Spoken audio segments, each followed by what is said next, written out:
Hello అండి, ఎలా ఉన్నారు? రోజు ఇడ్లీ దోశలు తిని బోర్ కొట్టింది. ఇంక అందుకని చెప్పేసి సమ్మర్ స్పెషల్ అని చెప్పేసి సగ్గుబియ్యం పాయసం అయితే పెట్టాను. ఈ విధంగా సగ్గుబియ్యం కాచుకొని తాగామంటే బాడీకి చలవ చేస్తుంది. ఇంకా నైటే చేసేసి ఫ్రిడ్జ్లో పెట్టేశానండి. ఉదయాన్నే తలా ఒక గ్లాస్ ఇచ్చేసాను ఎర్లీ మార్నింగ్ టీ కాఫీ ప్లేస్లో.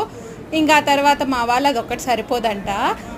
మా పిల్లల్ని ట్యూషన్కి దించుతా బ్రేక్ఫాస్ట్ కింద అయితే బయటకు వచ్చేసి బ్రేక్ఫాస్ట్ చేసేసి మా పిల్లల్ని ట్యూషన్ దగ్గర వదిలిపెట్టేసి ఫిష్ కోసం అని చెప్పి వచ్చామండి. సమ్మర్ అవడం వల్ల ఏమో ఫిష్ రేట్ మామూలుగా లేదు, బాగా ఎక్కువగా అనిపిస్తుంది. మిగతా రోజుల్లో అయితే కొంచెం తక్కువే ఉంటుంది. అయితే బొచ్చు అయితే 3 కేజీలు చేప ఉందంట. సరే, ఒక 3 కేజీలు పెద్ద చేపనైతే ఇచ్చేయమన్నాము.